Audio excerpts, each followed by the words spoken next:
High guys, welcome back to my channel roots of passion. இன்றைக்கி என்ன பார்க்க போகிறோம் அப்படின்னா போன்சாய் ஹண்ட். ஸோ பேக்கில் பார்க்குறது நீங்கள் ஒரு ஆலமரம், இதேமாதிரி ஒரு ஆலமரம் நாங்கள் பார்த்து வச்சுருக்குறோம். அங்கே போய் அந்த ஆலமரத்தை எடுக்கிறோம், ஹண்ட் பண்ணி எடுத்துகிட்டு வந்து அதை வந்து பாட் பண்ண போகிறோம். ஓகேங்களா? ஸோ வாங்க சேர்ந்து பார்க்கலாம்.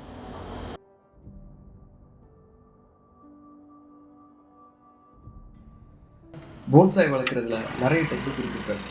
அதில் ஒன்று தான் போன்சாய் கலெக்டிங். இந்த டெக்னிக்கில் நாம் ஃப்ரீயாக பெரிய சைஸ் போன்சாயை கம்மி டைமில் ரெடி பண்ண முடியும்.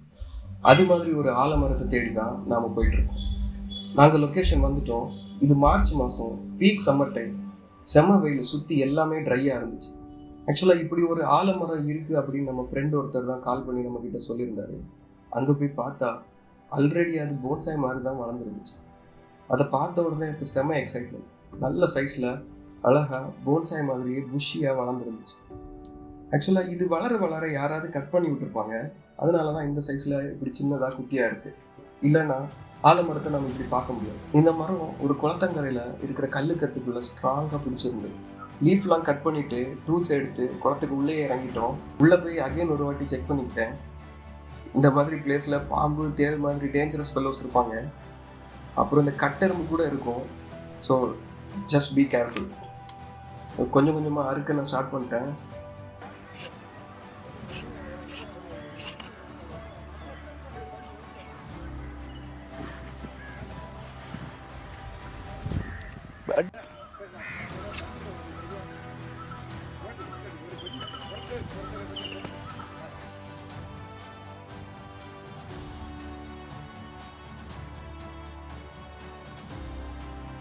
கைஸ், ஒரு வழியாக பெரிய பீஸை கட் பண்ணி எடுத்துட்டோம். ஃபஸ்ட்டு பீஸ் கொஞ்சம் ஈஸியாக தான் இருந்துச்சு. நெக்ஸ்ட் பீஸ் தான் எப்படி எடுக்க போகிறோம் அப்படின்னு தெரியலை. ரூட்ஸ் எல்லாம் எப்படி பிடிச்சிருக்குன்னு செக் பண்ணி பார்த்தேன். ஒரு பெரிய பீஸ் கல்லை சுற்றி தான் ரூட்ஸ் எல்லாம் பிடிச்சிருந்தது. ஸோ மேக்ஸிமம் கல்லுக்கட்டு டேமேஜ் ஆகாமல் எடுக்கணும்னு ட்ரை பண்ணணும். சின்ன சின்ன ரூட்ஸு, பிரான்ச்சஸ்ஸு, சைடில் நிற்கிற லீஃபு, அப்புறம் ஏரியல் ரூட்ஸ், இது எல்லாத்தையுமே கட் பண்ணி எடுத்துக்கிட்டேன்.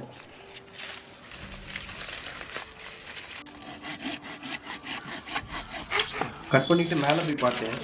மேலேயும் ரூட்ஸ் ரொம்ப ஸ்ட்ராங்காக பிடிச்சிருந்தது. கட் பண்ணிட்டு இருக்கும்போது தான் ஒரு தாத்தா அந்த வழியாக வந்தாங்க. பார்த்துட்டு, என்னப்பா பண்ணுறீங்க, இப்படி அறுத்து கஷ்டப்படுறதுக்கு பேசாமல் கொஞ்சம் மண்ணெண்ணெய் வாங்கி விட்டு கொளுத்த வேண்டியதானே அப்படின்னு கேட்குறாரு. இல்லை தாத்தா, இது நாங்கள் வளர்க்குறதுக்கு எடுத்துகிட்டு போகிறோம் அப்படின்னு சொன்னோம். அவருக்கு புரிஞ்சிச்சா என்னன்னு தெரியல. ஒரு டைப்பாக பார்த்துட்டு போனார். அவர் மட்டும் இல்லை, அந்த பக்கமாக வந்தவங்க எல்லாமே அப்படி தான் பார்த்துட்டு போனாங்க. நாம் அதை பற்றிலாம் கவலைப்படக்கூடாது, ஒர்க்கில் மட்டும் ஃபோக்கஸ் பண்ணிக்கணும். மேலே கீழேன்னு பார்த்து பொறுமையாக கட் பண்ணோம்.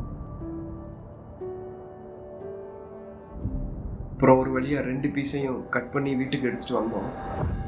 கைஸ், இது நெக்ஸ்ட் டே ஒரு ரவுண்ட் பிளாஸ்டிக் ட்ரை வாங்கி அதில் தான் பாட் பண்ணேன்.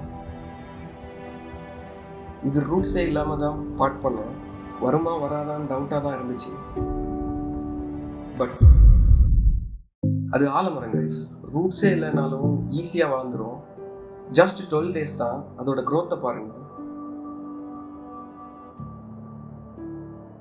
கைஸ். இந்த சைஸில் ஒரு ஆலமரம் போன்சாய் பண்ணுறதுக்கு மினிமம் 7 years ஆகும். இந்த டெக்னிக்கில் நமக்கு ஃப்ரீயாக கிடச்சிருக்கு. இன்னும் இதில் நிறைய ஒர்க் இருக்குது. அப்டேட்ஸ் எல்லாம் ஃபியூச்சர் வீடியோஸில் ஷேர் பண்ணுறேன். இதை நாம் ஒயர் பண்ண வேண்டியது இருக்குது. இதை இன்னும் வளர விடணும், இதை ஷேப் பண்ணணும், ஒயரிங் பண்ணணும், இன்னும் நிறைய வேலை இருக்குது. இது எல்லாமே நமக்கு ஈஸியாக 6 monthsக்குள்ளே பண்ண முடியும். அப்டேட்ஸ் எல்லாம் உங்களுக்கு ஃபியூச்சர் வீடியோஸில் ஷேர் பண்ணுறேன் ஃப்ரெண்ட்ஸ். கைஸ், வீடியோஸ் பிடிச்சிருந்தா சப்போர்ட் பண்ணுங்கள். கார்டனிங்கில் இன்ட்ரெஸ்டடாக இருக்கிற உங்கள் ஃப்ரெண்ட்ஸுக்கு ஷேர் பண்ணுங்கள். நெக்ஸ்ட் ஒரு சூப்பரான போன்சாய் வீடியோவில் மீட் பண்ணுவோம். Until then, bye bye from Delhi.